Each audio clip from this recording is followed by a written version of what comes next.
This computer. Okay, so Trustee Matts, I'm going to go ahead and turn it over to you. So that way you'll lead us right into the start of everything. But we are now officially recording and we are live on YouTube. So Trustee Matts, the floor is yours. You're still muted, Trustee Matts.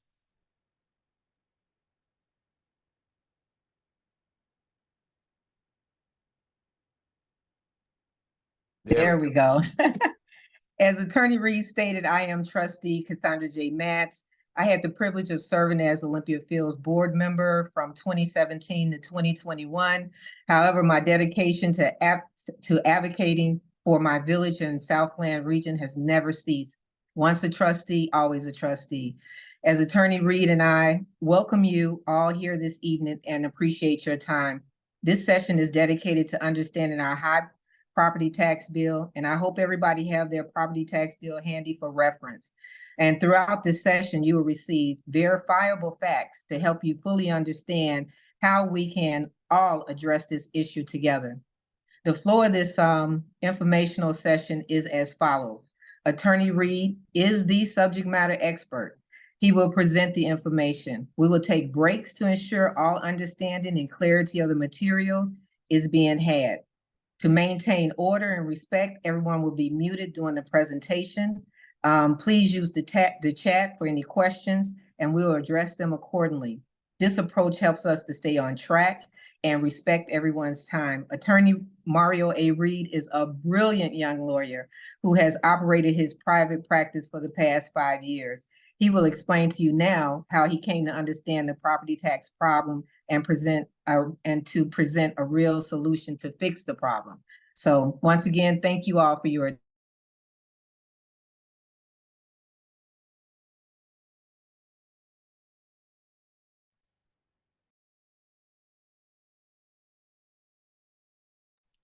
Did you hear me?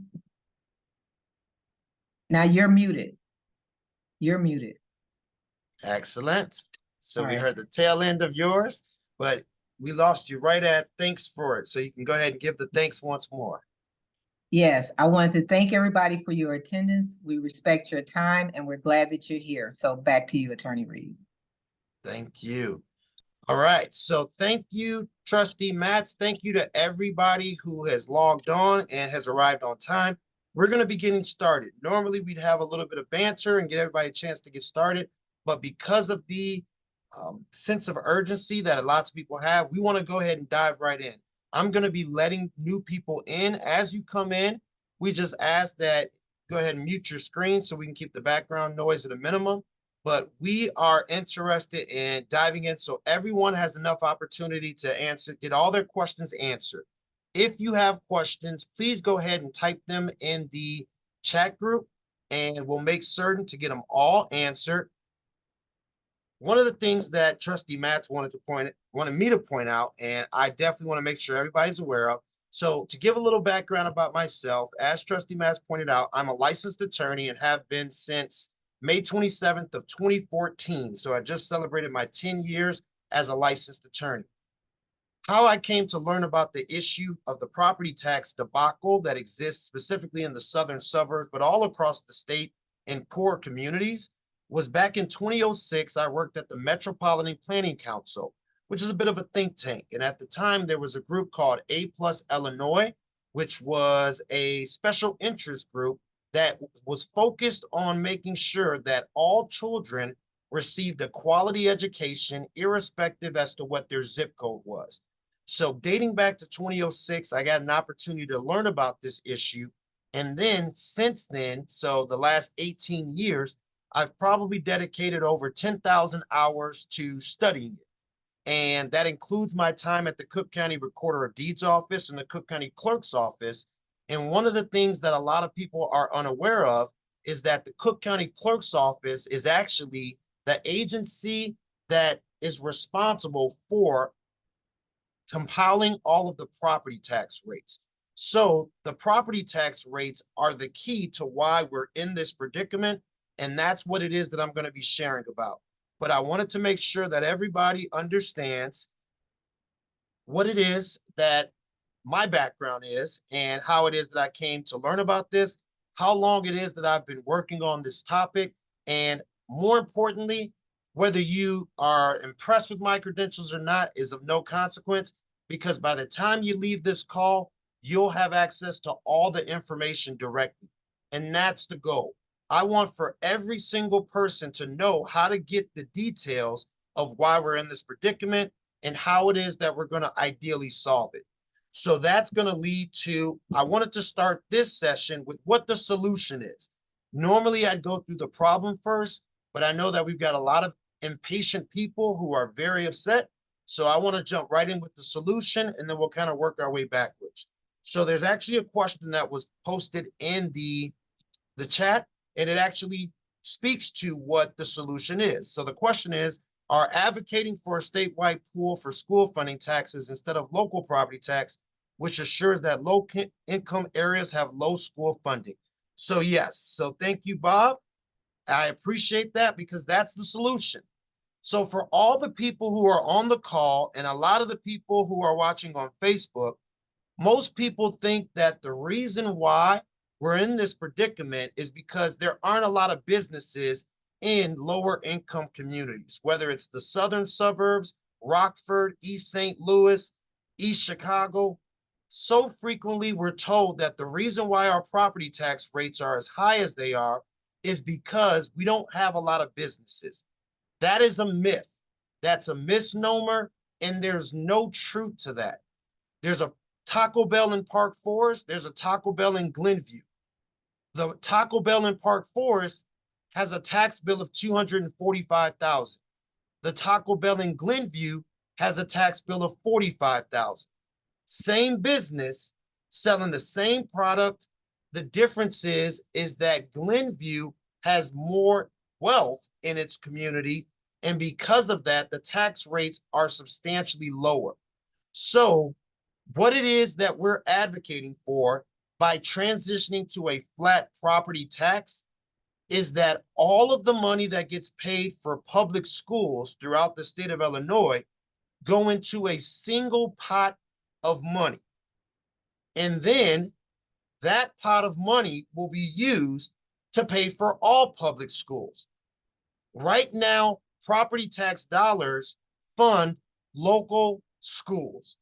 If you live in Glenview, your property tax dollars go to schools that service Glenview, and specifically your part of Glenview, because many municipalities have multiple school districts. So if you live in South Holland, on the northern portion of it, north of 159th, your children attend Dalton schools, as opposed to if you live in the southern portion of South Holland, your children attend South Holland schools. So it depends on where you live specifically that determines what your property tax rate is. So the solution that we're advocating for is to change our public school funding formula. And what this requires is that we have to change the legislation that funds our public schools. So that's the solution. And a lot of people will say, well, doesn't it take a long time to change legislation? The answer is yes, it does. But the first step is that enough people have to be educated about what the problem is and what a viable solution is. And then we can go to our state representatives and our state senators and demand that they bring about the kind of change that's necessary. Once that happens, that's when it is that we see the legislation get sponsored and admitted. And then once approved, that's when we see the kind of change. Now, I want to tell everyone, this is not something that's unusual. The state of Vermont actually did this back in the 90s. They funded their schools at a local level like we do in Illinois. And then thankfully, because the state Supreme Court for Vermont said, hey, that's a bad system, the legislature didn't have a choice. However, this is something that we have the opportunity to do in Illinois, but it requires that enough people say either we do this or we get different legislators who will do this on our behalf. So that's what it is that we're advocating for. And I wanted to be right up front with everyone that what needs to happen is that all money that's used to pay for public schools needs to go into a singular pot. And then that pot of money is used to pay for all public schools throughout the state, not just your local schools. So I'm going to pause here and ask, does anybody have any questions about what the solution is? If so, go ahead and type them in the chat because I want to flush that out before we move into some of the rest of the content. And again, I want to say thank you to everybody who's attended. We've been doing these calls for 4.5 years, and 33 participants is the most we've ever had. And I'm letting more people in as we speak. So we're starting to see the kind of traction that we need. But any questions? If so, please go ahead and type them in the group. I'm going to share my screen and we're going to dive right in to some of the information that I want for everybody to have.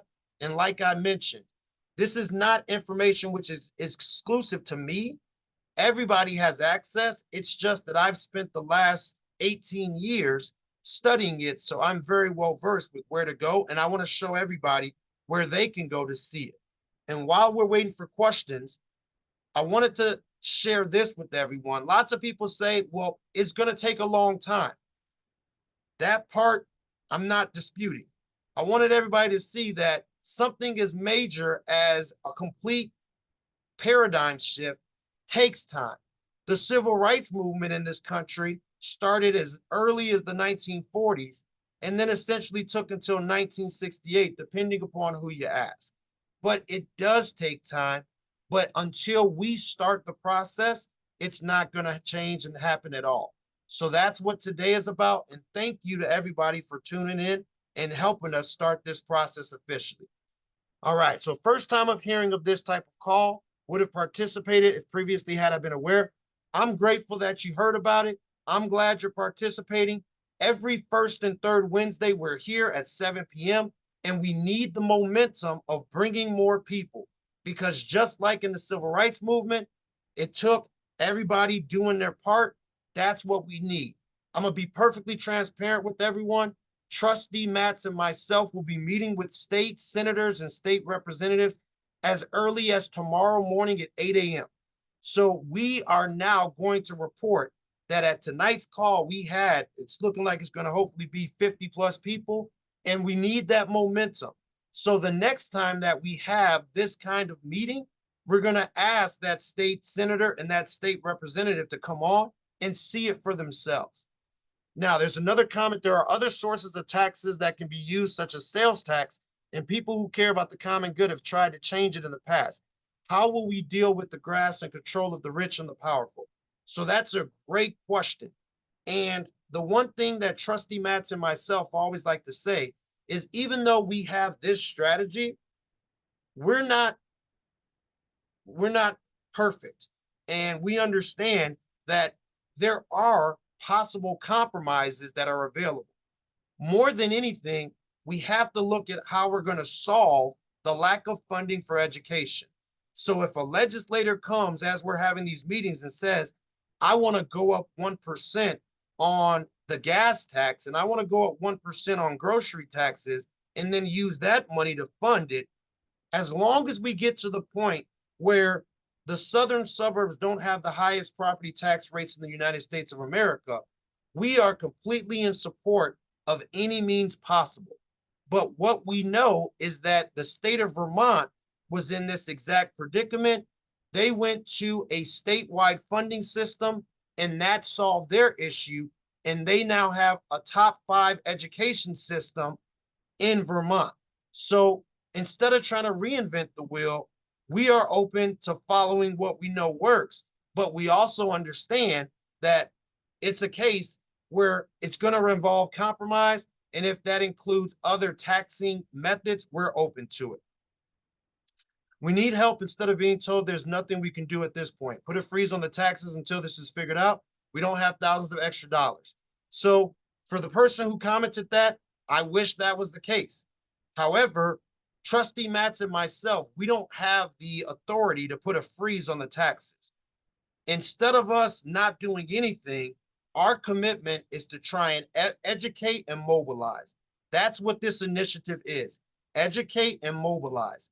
I understand your frustration about not having extra thousands of dollars because my property taxes in Lansing went from 9,000 to 14,000. So I'm in the same boat. But instead of not doing anything, we are committed to educating and mobilizing. So that's the part that we can control. And our hope is that we bring about change. But please understand that we have a plan and we're striving to do something, but it requires participation. All right, can I speak to the specifics of this funding pot? Would statewide property taxes designated for school funding be funneled into a collective pot as opposed to distributed to the local districts? That's a great question, and the answer is yes. Right now, how it works is that when we pay our local property taxes, and I'm going to pull up a property tax bill because it's going to help people have a better understanding. So I'm glad that you asked that question. The property tax bill that I'm pulling up is for a city in, it's for a property in Fort Heights. It is Belinda Williams's tax bill at 999 East 14th Street. And the reason why I chose this property tax bill is because Fort Heights has the highest average composite property tax rate in the United States of America at 29%. 29%. Hinsdale, 6%. Burr Ridge, 6%. Fort Heights, 29%. And that information comes from the Cook County Clerk's tax rate extension report. So I wanted everybody to see an actual tax bill because I get a lot of people who say, well, you claim that the schools, what percentage are the schools getting? Here's Belinda's bill. 80.46% of the bill goes to public schools. So right now, when Belinda Williams pays her property tax bill, 80% of it's going to the schools. So for people who want to say Crook County and the county's the cause, the bill shows otherwise. For the people who want to say that the government of Fort Heights is mismanaging funds, it's only 14%. So even if they are, that's not the catalyst for why Fort Heights has the highest tax rate in the United States of America. It is one expense and one expense only. 80.46% of the bill goes to the public schools. So to answer the question that was posed, right now, if you live in Fort Heights, 80% of your bill goes to paying for these three school districts: the Community College of Prairie State, the high schools of Bloom Township, District 206, the Trojans, I think they're still the Trojans, but, and then Fort Heights School District 169. And that's really the major expense because they're getting 68% of the bill. So right now, if you live in Fort Heights, you give your money to Maria Pappas's office, and Maria Pappas sends 80% of that money to the schools in your local community. What the transition would be is that instead of that money going right back to the local schools, that money would go to Springfield. The Illinois State Board of Education sets the budgets for all schools across the state of Illinois. Because they set the budgets, whatever budget gets set by the State Board of Education, which is based on the attendance, so it's based on the school's class enrollment. And that's why that first week of attendance is so important, because that then sets the budget that the State Board of Education is putting on that school. Well, when the State Board of Education says that Fort Heights School District 169 needs $17 million to function adequately, they will then send $17 million to Fort Heights School District 169, and every school throughout the state of Illinois will be funded at a rate of 100% because the money will come from the entirety of the state, not just the local municipality and the local community. And that's how we'll be able to go to a flat tax rate of 10%. That's what it is that it would take. Every single municipality throughout the state of Illinois pays 10% property tax rate, and then all the money that comes in for education will then go to a singular pot of money to pay for every single school throughout the state of Illinois. So to answer the question that was posed, yes, that's what's meant by a funding pot. Money comes in from every community throughout the state, goes to the State Board of Education, and then every school district gets 100%, and it comes from the whole state. So if I live in Lansing, or I live in Monee, or I live in South Holland, when I pay my public school funds as a part of my property tax bill, that money doesn't necessarily only fund schools in Monee, schools in Lansing, and schools in South Holland. It funds schools in Rockford, schools in East St. Louis, everywhere. And that's the key. It's the same system we have for our income tax. When we pay our income taxes at 4.95%, that money is used for all expenses throughout the state, not just local. All right, so how can we be involved to create people power? How can we bring attention like in the civil rights movement? This is a life issue for our children. You're 100% correct. And how we can actually do it is exactly what we're doing now. This is the highest attended call that we've had in 4.5 years. And it's because people came on and said, I'm committed to it. Now, the problem is that people lose their consistency. And that's the part which we have to own. The people power from the civil rights movement came from every week and every month when they were having the meetings, everybody was showing up. In our case, we've tried to make it as convenient as possible where you can be sitting out at the barbecue or right on your front porch and still participate, but it can't be a one and done thing. That's where we've fallen flat over the last 4.5 years, where we'll have 14 people one week, and then the following week, we'll have 4. When we go to our state reps and our state senators, those are the responsible parties for this. We have to be able to say, there's 10,000 people who support this, and if you don't, you got to go. Most people are unaware of this, but the voter turnout for the primary election this past March was 17%. For the state reps and the state senators. In Bloom Township, it was 10%. So for all those people who are angry and have said, hey, where are our elected officials? 10% of the registered voter population actually took time to vote for them. That was our opportunity. There's the general election that's coming up in November, but most of those individuals are now running unopposed because they won their primary. So we have to be consistent, and how we bring attention is by this. That's the point of these calls, the education. All right, so any other questions about what the solution is? Because now what I'm going to do is I'm going to transition to some of the other information that I want to share. Any other questions about what the solution is? Okay, so there's a comment. The issue will be how you get the state legislators to actually have enough courage to take this on and then do something about it. That issue is easily solved. If 33 to 50% of the registered voters say either you support this or I don't support you, then they have no choice. The problem is that first, very few people are actually educated about this issue. Most people think the reason the taxes are so high is because we don't have businesses. Some people think it's because we have older senior demographics. So the lack of education has been the root problem. And that's what these calls are about. And then once it is that enough people understand the problem, it'll be easy to meet with all of our state reps and our state senators and say, either you support this or we find somebody who will. So it's a very straight, a very linear path. The key is that enough people have to be educated. And that's what these calls are about.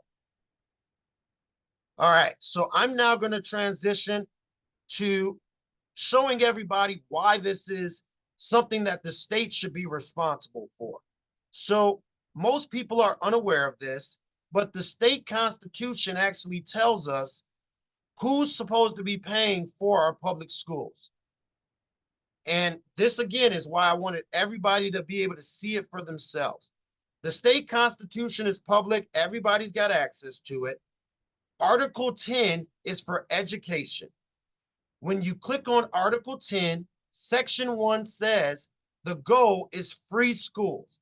So when we talk about public schools, the state constitution establishes where public schools comes from. It's in the Constitution, Article 10, that we want to have free schools. And the reason why we want to have free schools is because we know an educated citizenry is better than an uneducated citizenry. Well, more importantly, we not only know that we want to have free public schools, but we also know who we want to pay for it. So according to the framers of the state constitution, the state has the primary responsibility for financing the system of public education. I think everyone can agree that that's pretty clear. The state has the primary responsibility for financing the system of public education. However, right now, the state is not fulfilling that obligation. That is the problem. The state's supposed to pay for the primary financing of our public education. And right now, Illinois ranks 50th out of all 50 states for the funding of our public school education. Most people don't know what percentage the state contributes. So I'm going to show you. Everybody can go to IllinoisReportCard.com. This is the website where you can look at your local school district's funding. So I'm a graduate of Rich East High School. So I always like to use Rich Township because that's my alma mater. We're not talking about some place that none of us have heard of. Most of us know about Rich Township. According to the State Board of Education, Rich Township needs $54 million to be adequate. And again, these aren't my numbers. I didn't make this up. The State Board of Education put $54 million as the amount necessary for Rich Township high schools to be adequate. Not to be great, not to be exemplary, just to be adequate. However, Rich Township only received $44 million. They're only 82% to budget. They're short $10 million. Rich Township High School, my alma mater, is short $10 million. Well, let's find out why.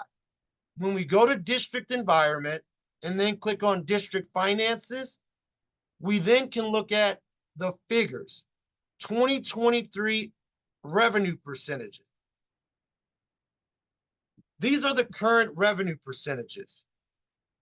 Rich Township High School received 17.9% funding from the state of Illinois. 17.9%. Does that sound like the primary responsibility? If somebody told you that you were responsible, had the primary responsibility for paying for your mortgage, would that be 17% in your opinion? The answer for most people is going to be no. That's how much the state of Illinois gave to Rich Township High School. That meant that 75% had to come from the local community, and that's part of the reason why Park Forest is number 4 in terms of the highest property tax rate, because there's not enough wealth in Park Forest, Chicago Heights, Olympia Fields, Richmond Park, Matson, those communities that send their children to Rich Township. The state of Illinois only contributes 24.2% on average to our public schools. That ranks last, 50th out of 50. This is our problem, and this is how we can solve it, is by changing it so where the state of Illinois is contributing 90%, which is what happens in the state of Vermont. So I'm going to pause here to see if we have any questions. If you have questions about anything discussed, please type it in the chat, and at which point we'll get those questions answered. But I wanted everybody to see the state constitution. It was ratified in 1971. I was born in 1981, so I had nothing to do with it. For all those people who think that I'm making this stuff up as I go along, it's all from the state constitution. So I'm going to pause. Okay, so more than doubling our state income tax is a challenge. So remember, this is not the state income tax. I'm glad you pointed that out. Our income tax is 4.95%. This conversation has nothing to do with our income tax. This conversation is about our property tax. And when it comes to our property tax, it is not statewide. It is municipal based. So your property tax is based on what school district you're in. And I'm going to go back and I'm going to share this property tax bill. So we're not talking about the income tax. Anybody who thinks we're talking about the income tax, that's not the case. Please do not confuse the income tax, which is 4.95%, with the property tax. The property tax rate for this property owner in Ford Heights is 29.596%. So we're not talking about increasing Belinda Williams's tax rate.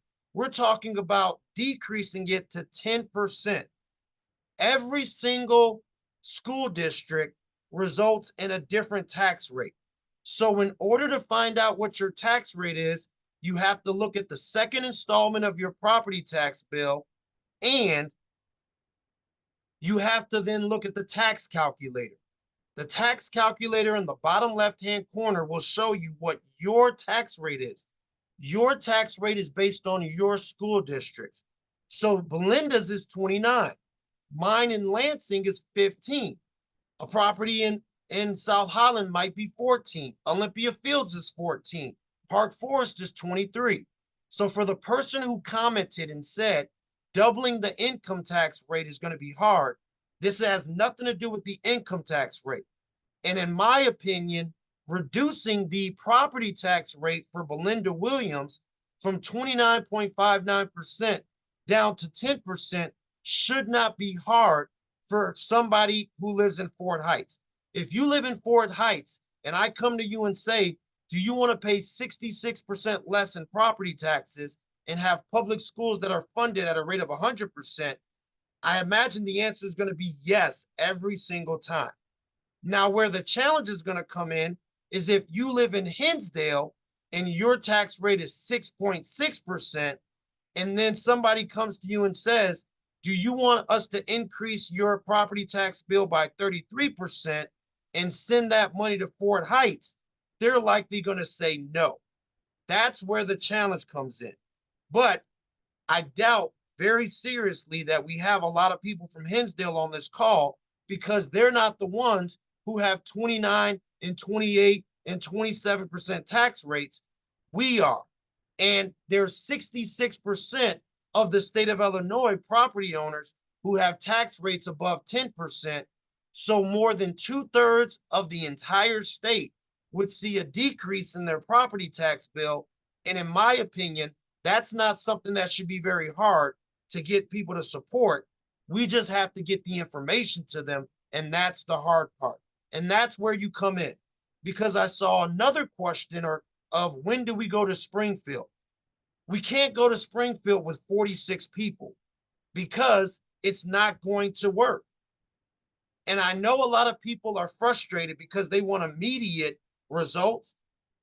I brought up the civil rights movement to show you it took 28 years for that movement to yield the Fair Housing Act, to yield the Voters Act. It's not something that's overnight. If you can rally 1,000 people, we can go to Springfield tomorrow. But if we've only got 46 people, it's not going to be, it's just going to be another regular day in Springfield. And that's our problem. Our problem is that we aren't mobilized. That's what these calls are about. People have to become educated, and it's not just show up one time. We have to continue to participate.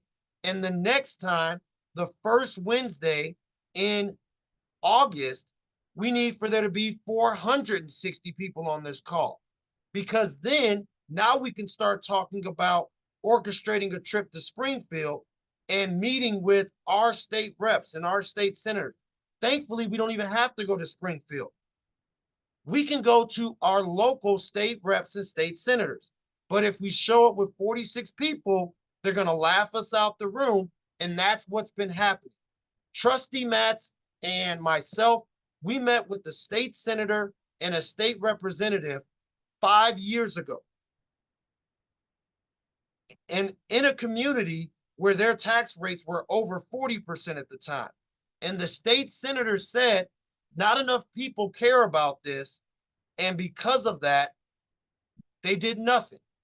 And I see, yeah, but some of us, especially seniors, don't have 28 years. We need to mobilize and do outreach quickly.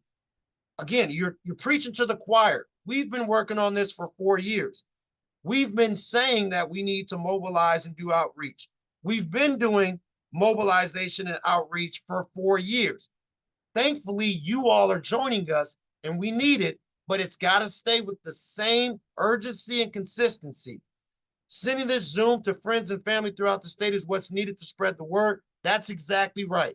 We need for there to be 460 people, 480 people learning about this. Because again, the problem is that most people think, oh, it's just my taxes that are going up, or it's because we don't have businesses. And they go and they complain to the assessor, they go and complain to their mayor, they go and they complain to their trustees, but those are the wrong people. Remember, 17% people voted for their state rep and state senator in the primary, this last primary election. That's where our problem is. We got to educate and mobilize, educate and mobilize. What can we do to help you get people mobilized? Invite more people to the next call.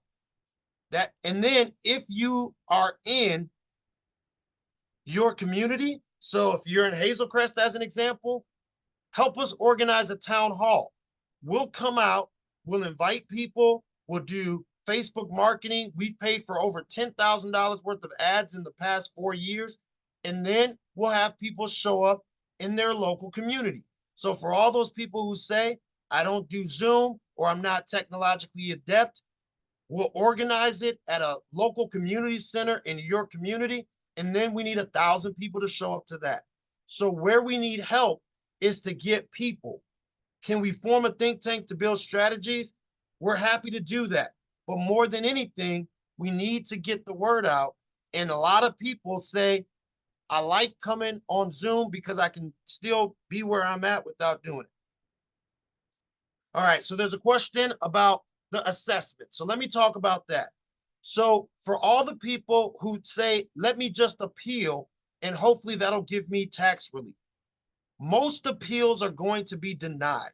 And the reason that they're going to be denied is because our assessed values are right. And it's rare that that's ever happened. I want to show everyone what the analysis looks like for your appeals. So when you appeal, what's actually happening is you are challenging your assessed value. And let me go to the internet so that everybody can see that. So let me stop that share. So in my case, let's say that I have a property and that property is in, let's just use Lansing for an example. Well, no, let's use South Holland. So if we go and we look at a property that's in South Holland that recently sold, you can go to Redfin and you can do this for your property. So for all the people who are asking, can I appeal and get property tax relief immediately? Do this analysis. So go and type in an address, and it can be your address at Redfin. When you go to Redfin, it's going to tell you what it is that your estimated market value is. So this property that is at 17104 Kenwood Avenue, has an estimated market value based on recent sales of $286,000. That's what the market says this home's value is. Now, in order to figure out if your appeal is likely to be granted, go to cookcountypropertyinfo.com and then type in the address there. So we type in the same address of 17104 Kenwood Ave, and we're going to look at what the assessed value. The assessed value of this property is only $200,000. The assessor has gotten our assessed values right. And that's because during the pandemic, our property values skyrocketed. Homes are still selling for record amounts. I just closed on 2 properties today as the closing attorney, one in Flossmoor, and the sales price was $415,000, one in Park Forest, and the price was $210,000. Homes are selling for record amounts. So it's not the assessed values. So for those people who think I'm just going to appeal and that's going to solve my problem, your appeal is going to fail. It's going to be denied. And then at which point it's not going to solve your problem. But even if your appeal is granted, what happens is that your local municipality, the school boards, as well as all the other taxing bodies have to increase the levy to make up the money that wasn't collected because that appeal was granted. And that's what causes the tax rate to go up again year after year. So appealing your taxes is not the solution. It might be a temporary reprieve for you, but all it's doing is causing the same increase that happens year after year. So that's how you can check to see. And for the person who says all of my appeals have been denied, that's the reason why. Our property's values are what the assessor says they are. It's not like when we were under the Barrios administration, and the Barrios administration was over assessing single family homes. It's a case where we are now seeing accurate assessments, and it's simply a case where the tax rates are too high. So it's a case where we need for the tax rates to be adjusted. We can also invite your local state rep, mayors, and all local officials to the meetings to gain traction. So I'm going to mute everybody who came on, make sure we don't have the background noise, to gather emails and contact information for the next meeting, but we can hold them accountable and then get the numbers and traction we need to head to Springfield. I agree wholeheartedly. Inevitably, this is a fight that has to go to Capitol Hill, Springfield. But we have to have the actual support and political capital that we have. Because if you live in Hinsdale, your political capital is in your wealth. If you live in Burr Ridge, your political capital is in your wealth. But those of us who don't live in these communities where the median household income is $250,000, our political capital is in our numbers. But right now, we don't have a mobilized voter base.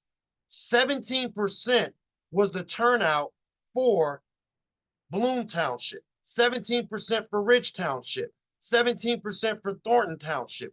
We're not voting, and it's because many people are not educated. That's why we educate, then mobilize. But by all means, invite your local state reps, invite everybody.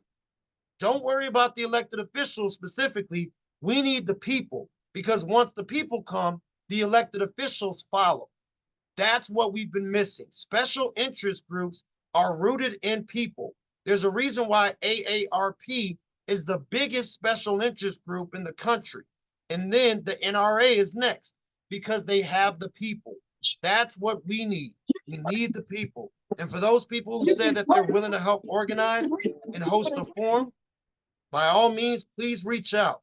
I'm going to be posting my email information in the chat group.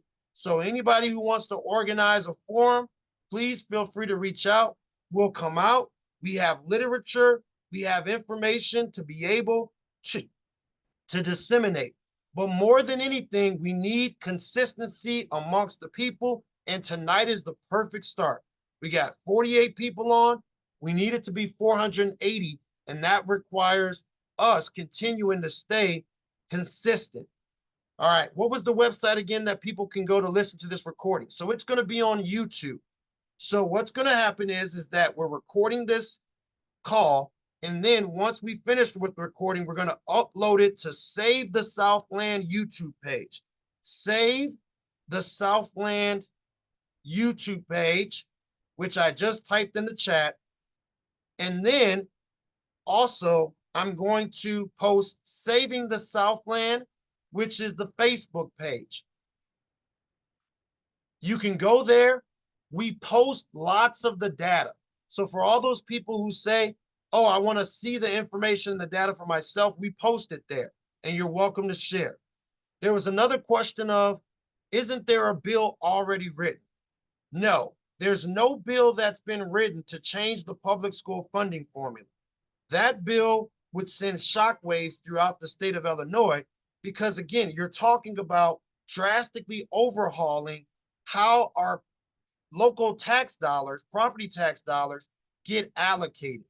And that's something which is going to require that every single person in a municipality that has a tax rate above 10% basically be willing to vote out their state rep or state senator if they don't support. So there's no bill which has been written or drafted. And it's a case where we're hoping to advance there, but it's going to take more than 49 people supporting it in order for a state rep or a state senator to support it. We've talked to our state reps and our state senators. We've talked to over 10 of them. They always tell us that up until there's enough support amongst my constituents, I'm not going to take that leap of faith. And that's what this is about. It is the mobilization. For our upcoming 1-hour monthly Zoom, grant me some funds at noon on July 31st. We will announce your Zoom meeting about the property taxes. Excellent. We greatly appreciate it, and we're happy to send over anything possible. That's what we need. We need for everybody to be aware that they can come get educated, and then we're mobilizing. So there's a comment that's in the group that the state reps and the state senators are concerned about their colleagues. I want to speak to that. When you're a state representative and you're a state senator, you want to try and have as collegial of a relationship as possible with your fellow colleagues. The state rep and state senator from Hinsdale, from Burr Ridge, from Naperville, from even downstate, Champaign, Bloomington. If you introduce legislation that is going to cause for their constituents to have their property tax bills increase, that's not going to make them happy. And they're not going to then turn around and support other legislation that you want. So for the people who can't understand why our state reps and our state senators wouldn't want to support tax relief for their constituents, it's because for the 33% of the communities that have a tax rate less than 10%, this legislation is going to increase their tax bills, and it's going to divert the money away from their local public schools. So this is something which is going to meet resistance. But as long as the 66% of us who will see our tax bills be decreased and see our public school funding increase, we have the numbers. We simply have to get enough of the people to understand it and then support the initiative. So I want to share where I'm getting those numbers from about the tax rates. So one of the things that these calls are all about is to educate people to understand this information is not hidden. I don't have a secret access to this information. So when people ask, well, how am I so qualified to speak on this? It's because I simply read, and I make it a point to go look for the information. Anybody can go to the website that's Cook County Clerk, il.gov. And that's a website everybody in Cook County should be familiar with. When you go to Cook County Clerk, il.gov, you can click on where it says property taxes. When you click on where it says property taxes, it's going to bring up the tax rate extension information. So while we're waiting on that, I'm going to take a quick drink of water because I don't have any alcoholic beverages like some other people on the call. And I hope you're enjoying them on this summer night. We see you. We see you. It's summertime. Enjoy yourself. All right. So once it gets to this screen, you then click on where it says tax rate or tax extensions and rates. Every single year, the Cook County Clerk's Office compiles all of the tax rates throughout all of Cook County. I don't have a special code for this information. It's all public record. I see a lot of people on Facebook who like to say, oh, this information is inaccurate. It's incorrect. What's the source? Here's the source. It's not mine. It's the clerk's. You click on where it says 2023, and then it brings up the PDF for the 2023 tax rate extension report. Every single year, this information is available. You can see it. It's not just mine, it's all of ours. It's our tax dollars at work. This report is a fantastic report. This year's was released July 2nd, so it's been out 15 days. Most people have never heard of this report. Every year, I faithfully look at it, and we actually print it out so we have a hard copy to be able to study. So again, going back to the people who question, why is this guy someone we should listen to? Don't listen to me, listen to the information. I'm just trying to connect you to the information. This report gives some highlights and some lowlights. So it talks about the increases. Are my property taxes increasing? The southern and western suburban Cook County taxes increased by 15%. This report didn't have to tell you that. Your tax bill told you that. And for a lot of us, it's more than 15%. But that's the average all throughout the southern and western suburbs. The northern and northwest suburbs increased by 2.7%. I wish my taxes would have only have went up by 2.7%, but I don't live in the north and northwestern suburbs. City of Chicago, 2.7 for the northern part, 2.8 for the central part, surprise, surprise, 3.1 for the southern part. So even in Chicago, there's that disparity that based on where you reside, there's a difference in the tax increases. Well, so now we know that information. Every year, the clerk's office tells us the top three in terms of highest tax rates, and then tells us the lowest three in terms of the lowest tax rates. This is the information which seemed to rile people up. And again, this is not my information. I didn't make this report. This is directly from the clerk's office. The highest average tax rate in Cook County, Fort Heights has the highest average composite rate of 29.108%. Fort Heights, a community that has a population lower than 3,000 residents, has a tax rate of 29%. Phoenix is number 2 at 27. Riverdale is number 3 at 25. Park Forest had the highest last year at 43, but theirs went down to 23, and that makes them fourth, which is fantastic. If Park Forest's tax rate would have stayed at 43%, half of the community would have been foreclosed on. So I'm so grateful that they went to 23. But look at this. Burr Ridge is 6.4. Hinsdale, 6.8. Lamont, 6.8. If we take Burr Ridge, Hinsdale, and Lamont and all the other communities that are lower than 10% to 10%, and then all the money for public schools goes into one pot that pays for all public schools throughout the state, that change to our public school funding formula will generate $4 billion worth of new funds, and that's more than enough to close the budgetary gaps for all schools throughout the state of Illinois. So I'm going to now pause to see if we have any questions, because I want to make sure everybody's questions are getting asked. Can we sue the state to make them fund our schools? So the answer is yes. We absolutely can sue the state, and that's what happened in Vermont. The issue is that we have to still rely on the state Supreme Court to, one, agree to hear the case. And there's no certainties that they will. But secondly, we have to work our way up through the actual legal system. So if you want to talk about something taking a long time, it's a case where, for anybody who's ever dealt with the court system, it takes an incredibly long time. So if we don't like the long time that it takes to change the legislation, typically having the Supreme Court order the legislature to change the legislation will take even more time.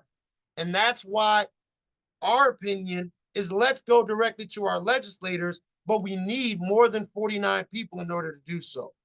Why and how did park forest tax rate go down so significantly? Great question. The reason why is because the reassessment happened in 2023. For those of us in the southern suburbs, we know that our properties were reassessed. Well, if the property values were double and in some case triple, now we don't have to take as large of a percentage to still get more money. So because the property tax rates in Park Forest increased so significantly, that allowed for the tax rate to go down. But because of the fact that it's still 24%, it's 4 times as much as Hinsdale, and that's why it's so problematic. If you have $100,000 home in Park Forest and $100,000 home in Hinsdale, the property in Park Forest pays 4 times as much as the property in Hinsdale, and the schools in Park Forest are being funded at a rate of 82%. So that's why the Park Forest tax rate went down so significantly, because the assessed values went up so significantly, and that's what allowed for the tax rate to go down. But it's still too high. It's still 24%, and people in Park Forest can't pay it.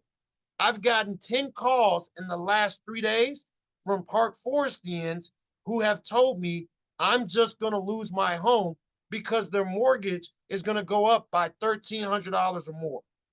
So the tax rates at 24% result in the mortgage payments going up by $1,400, and most people don't have an extra $1,400 to be able to pay for that increased escrow deficiency. All right, what is the reason that the city of Chicago has such lower rates? So the reason is because of the wealth. The reason why any community has a lower tax rate is because of the wealth. And I'm glad that you asked that, because now that reminds me to show that part of the question. And I just want to pause here to now say that for anybody who needs to sign off at 8 o'clock, we understand it, and we're always trying to be respectful of your time. But because there's a lot of information and a lot of questions, we're going to stick on this call till 8:15. If you need to step off, feel free. We appreciate you coming back, but we don't want to cut off while people still have questions. So we're going to keep on going till about 8:15. All right. So does everybody remember who had the lowest tax rate? It was Hinsdale. Hinsdale, Illinois, median household income is $250,000. The median household income in Hinsdale is $250,000, $250,000. That's insane wealth. I don't think I've seen $250,000 in my life. And every year, Hinsdalians are bringing that in as a median.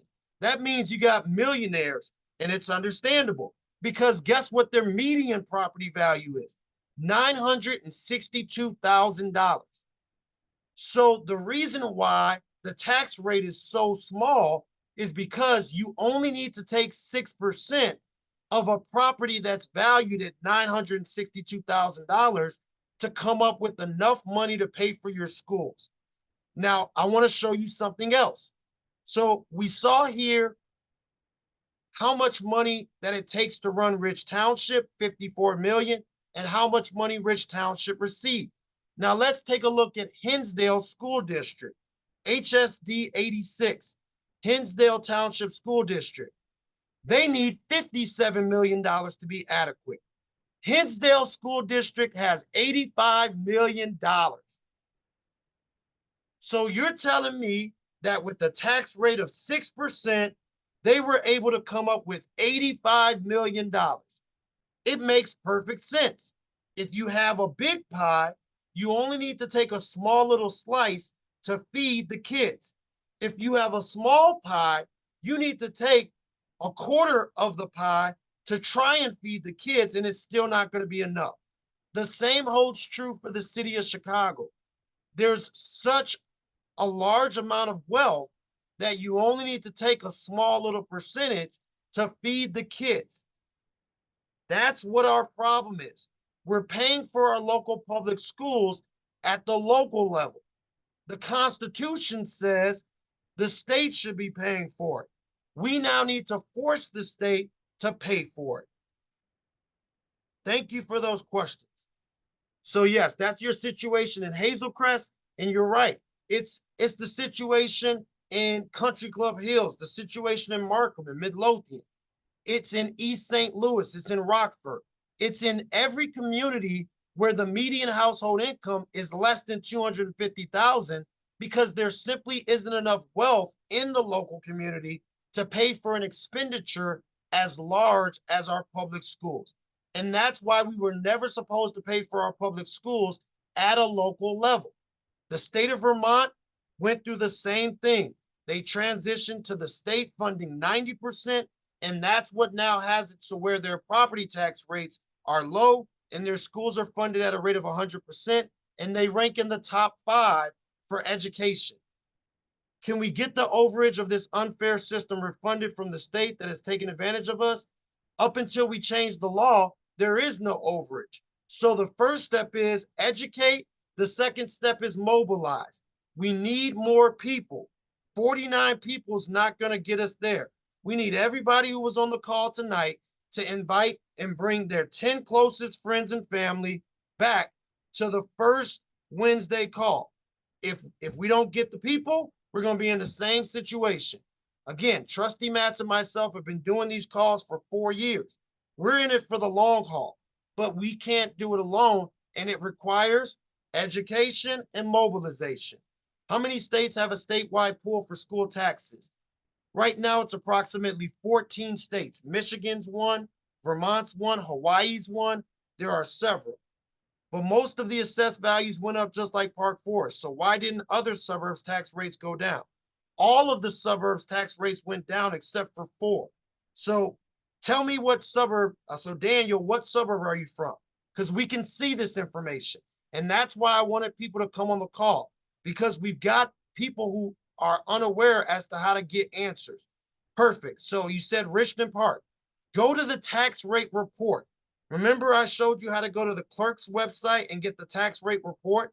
Then you can scroll down to Richmond Park. And when you scroll to Richmond Park, it'll show you what happened. Your tax rate went down. This is why these calls are so important, because you're saying, hey, how come Richmond Park didn't go down? When it did. It went from an average of 19.39 down to 14. But 14's too high. That's the moral of the story. The tax rates are too high. The property tax rates are too high. The property tax rates are too high. Even when it goes from 19 to 14, because the assessed value doubled, your tax bill still went up by close to $2,000 or $3,000. We need for your tax rate to at a minimum be at 10%. And that's when it is that we'll see true property tax relief. So for the people who say, how come my tax rate didn't go down? It did. So Hazel, all right, perfect. I'm glad that everybody's put in your community. Everybody put in your community. And I'm going to show you every single community throughout. So the next person said Park Forest. So Park Forest, it went down from 43 percentage points all the way down to 23. So yours went down the most. But again, if your property's value last year was 76,000 and this year it's 180,000, the reassessment caused for your value to be higher. So even with the tax rate going down to 23.5, it's still going to result in a higher property tax bill. Your assessment is right. That's why being upset at the assessor is misguided. It's not accurate. Your value is more valuable. The problem is that your tax rate is 5 times as high as Hinsdale. And it's because we're poor. We don't have enough money. When I say we're poor, take a look at what the median property value and median household income is for Park Forest, Illinois. So Park Forest. And again, this information is just the census data. So this isn't a special website that I have access to. Let me just type. So just go to Google and type in Park Forest, Illinois, median household income. The median household income in Park Forest, $58,907. Hinsdale was $250. Yours is $58,907. Your median property value, $94,700. We don't have enough money to pay for $56 million public high schools. Hinsdale has more than enough money. We need for every single community throughout the state to pay for every public school, not just their local. All right, so a few more people have typed in their municipalities, so I'm going to take a look. All right, so we have Hazel Crest, perfect. So let me pull up Hazel Crest. And again, everybody can do this. So it's not a case where I have a special access to it. It's just the tax rate report. But I would imagine 99% of people have never heard of this report.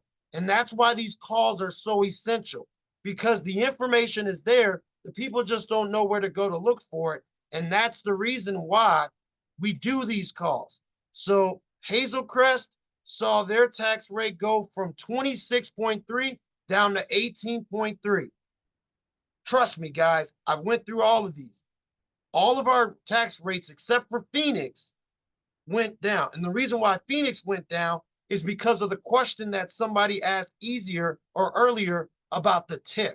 I don't have time to explain that, but that's why Phoenix's tax rate didn't go down, because they have a TIF, and that's what's driving their tax rate number. All right, so now let me look at the next one. So we just saw Hazel Crest. Cal City. Let's look at Cal City. Okay, so I'm going to scroll up to Cal City, Elmwood Park, Dixmoor, Chicago Ridge, Calumet Park. Calumet City went from 27 down to 20.7. All of our tax rates, save for Phoenix and Fort Heights, went down. It's our reassessments now being accurate that caused for our tax bills to increase by $3,000, $5,000, $10,000. I represented a seller in the village of Phoenix whose tax bill last year was $1,500 and her tax bill this year is $8,800. Trust me, I know it better than most people, because every day I work with people who are dealing with this. That's the reason why I need for everybody to help educate and mobilize, educate and mobilize. Somebody asked about Glenwood, so let's jump to Glenwood. Evanston, Fort Heights, Frankfurt, Glencoe, Glenview, Glenwood, 19% to 14%. So it's not a case where the local elected officials raised the levies. The levies actually came down. And that's because when the assessed values went up, there was more revenue to take from. That's the reason why Glenview's tax rate is so low, because at 7%, because the median household income is so much in Glenview. There's so much wealth there that they only need to take a tiny little percentage in order to pay for their public schools and pay for them well. It's not a case where they're just at 90% or just barely getting by. They're at 120, 130%. And that's what it is that we are striving to get to. So it is all about all right. So Homewood and South Holland, I promise you, they're also the same. I'm gonna go ahead and do Homewood because that one's gonna be close. So let's take a look at, so tax rate report is here. So Homewood's gonna be close. So let's look at that. Homewood went from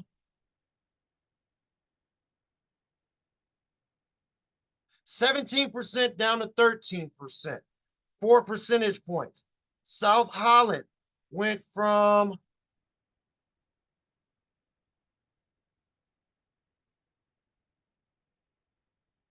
20.6% down to 15.5. All of our tax rates decreased, save for Phoenix, save for Fort Heights, and that's because of those TIFs. Do we have any Illinois representative support? The answer is no. We're meeting with the state senator tomorrow morning at 7:45 in the morning. We're going to that state senator's office. We are going to present this information, and it's our hope that that will be our first state elected official who supports the initiative. We've met with over 10, and all 10 say, I don't want to piss off my colleagues in Hinsdale, in Burr Ridge, and Naperville, and Winnetka. We have to have enough people to say, if you don't support it, you won't have to worry about pissing those people off because you won't be in office anymore. But 49 people won't get us to where we need to be. In Hazel Crest, the taxes went way up. That must mean the assessments went up. The answer is right, they did. But for the person who asked that question, give me an address in Hazel Crest, and I'll show you that the assessment should have went way up.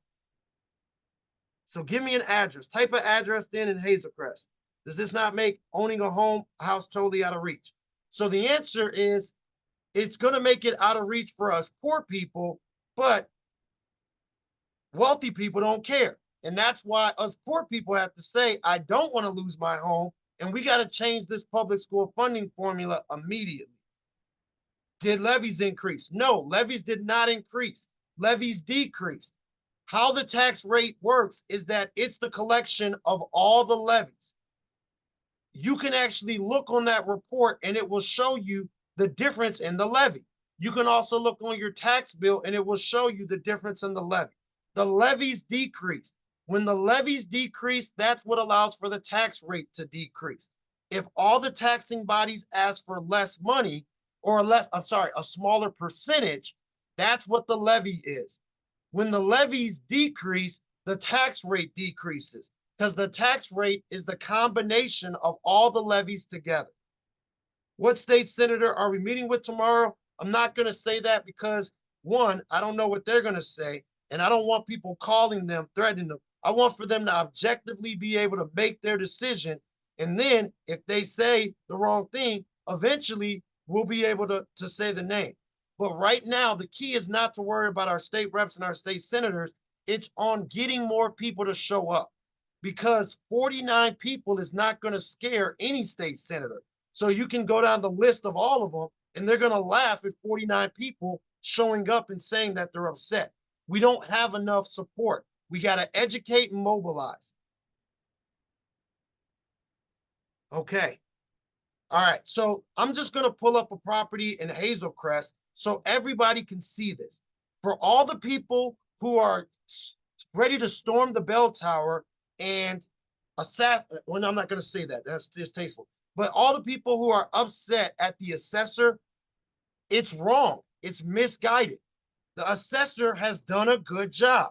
I know that a lot of people don't want to hear that because their tax bills are outrageous, but it's not because of the assessor. And I'm going to show you. We're going to pull up just any property in Hazel Crest. And I want for everybody to do this. Do this analysis for yourself.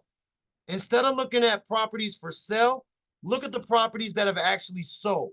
And we're going to go back the last year. So let's not go back to even during the pandemic, allegedly. Let's look at the last year. So we're going to go to, so here's a house at 9 Carrington. So perfect. This house at 9 Carrington sold for $460,000. And that sold September 27th of 2023. So we're not talking about during the height of the pandemic. But you know what? If that one's too far along ago, let's look at this one from 2024, March 8th, 18614 Michael Drive. So then go to Cook County Property Info and type in the address, 18614 Michael Drive in Hazel Crest, and let's look at what the property value is, or the assessed value. This is what I'm talking about, people. The assessed value is only $360,000. So the assessor has underassessed this property by $100,000. This property should be assessed at $460,000. It just sold March of this year for $460,000. The assessor assessed it at $360,000, which is $100,000 less than what it sold for. But because the tax rate is 17%, the tax bill is $17,000, and it increased by $3,000. It is not the assessor. The assessor is looking out for us. Our assessed values in the southern suburbs are substantially lower than what the property values actually are. How do we know that?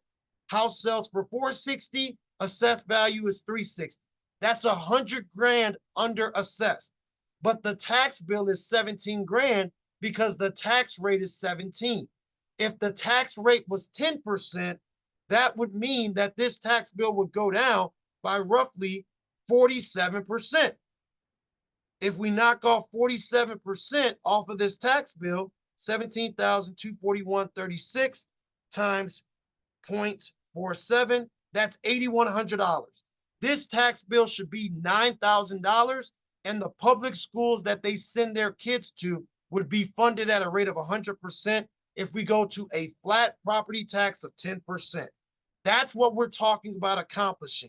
But the only way we get there is that more than 49 people show up and get educated, and then we go to the state reps and the state senators and say, we support this plan. If you don't support it, we'll support someone else who does. And that's how our democratic process was always intended to work. We have to work for us. Nobody's coming to save us. We have to be educated and then mobilize. I'm going to take all of the rest of the questions and then we're going to finish. Do we have any mayoral support? So, in my opinion, we don't have enough mayoral support. If your mayor is not on this call, then the answer is we don't have the mayoral support, because that's the kind of support we need. Eventually, the hope is that each mayor will do a town hall in their community. And then everybody in their community will get a letter from their mayor saying, I want you to show up and learn about what the problem is and a constitutionally viable solution. Until that happens, we don't have enough mayoral support. My mortgage increased $650 in November of 2023. Was this because of the 43% increase? To the person who posted that, I'm very, very sorry. I'm very, very sorry, because your mortgage is going to increase again this upcoming November, because there's going to be another deficiency in your escrow, and it's likely going to go up by $1,300. So if you want, send an email to the Mario with Lumarti at outlook.com, and I can do the research for your property. But I want to apologize in advance and say how sorry I am, because your mortgage is going to go up quite possibly by $800 or $1,000 again this upcoming November because of what we're experiencing. Why did the assessor get away with doing the correct amount so suddenly and so drastic? So the reason why is because we have a new assessor. Remember, Barrios was our assessor for a long time. Fritz Kagi's brand new. He served one term and this is his second term. So this is really his first time doing a reassessment. His first time doing the South Suburbs was supposed to be 2020, but there was a pandemic happening, so he didn't do a reassessment. So this is the first reassessment under the new assessor. So that's the reason why. And again, it wasn't drastic. This reassessment has been 6 years in the making. The last time that our properties were reassessed in the southern suburbs was 2017. So normally it would have went up a gradual step in 2020. And then we would have seen another gradual step in 2023. But because the reassessment didn't happen in 2020, we're seeing 6 years worth of increases. It wasn't drastic, It's just we're now seeing the manifestation of it. But it's been 6 years in the making. So there's nothing sudden about this. It's been brewing. We're just finally at the point where we're seeing it. But it's not suddenly, it's not drastically. 6 years we've been building up to this. We're now just living through the manifestation of it. We can't rely on mayoral support because if it isn't already happening now, we should be looking for the. You're right. Casey's iPhone, thank you. You're right. We need to stop saying, what about the mayor? What about this person? This is on us.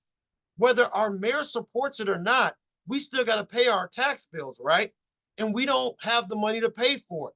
So whether any mayor supports it, we got to support it. We have to get into the mindset, just like in the civil rights movement, that only us will save us.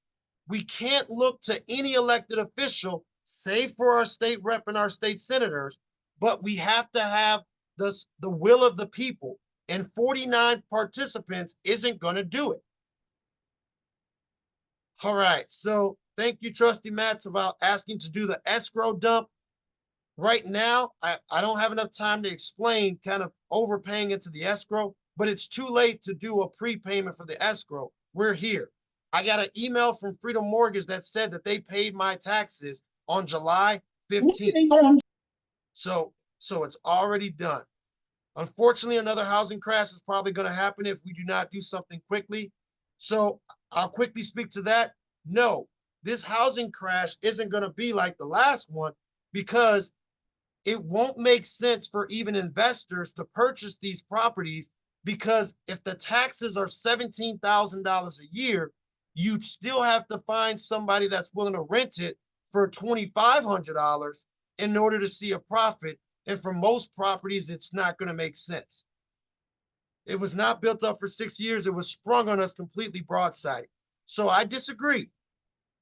So I see that we have one of the township assessors on the call. Thank you, Sam, for tuning in as always. But I can tell you that assessors like Sam Brown and so many others, they've been advocating and kind of saying, hey, this is coming. People just haven't been engaged. I want to repeat, voter turnout for the March election this year was 17%. So we've been talking about it, but if only 17% of the registered voters, we're not even talking about all people, just the registered voters are willing to go out and vote for the people responsible for this. This isn't an issue where our elected officials haven't been engaged and haven't talked. Us voters and us residents have not been engaged. Thankfully, the attention is on it, but we can't just now go away by the wayside and say, oh, well, ho hum, let me pay this extra $5,000 and then not do anything. We have to stay consistent. The civil rights movement was in the 40s and it took until 68 to get fair housing legislation. We got work ahead of us. We got to stay consistent. All right, so it's 8:22. I want to thank everybody who's came out. I want to stress to you how much we need for you to come back. First Wednesday, every first and third Wednesday. It's like clockwork. We'll be here, whether there's 48 people or there's 4 people or 480 people. We are committed to this. We're 4.5 years in and we're not going anywhere. We need everybody else to join the fight. So then when we meet with that state senator every other week, we can say we have 500 people on the call and they're coming. If you don't support it, you won't be joining us. Please, please, please, please join us. It's the same information every time. If you want to schedule something in your community, reach out to us. Our information is in there. Thank you, thank you, thank you to everybody who attended. We're going to download this video and then we're going to upload it to YouTube. Save the Southland is the YouTube page. Saving the Southland is the Facebook page. We hope to see you there. And everyone have a great evening. Enjoy this summer. Thank you.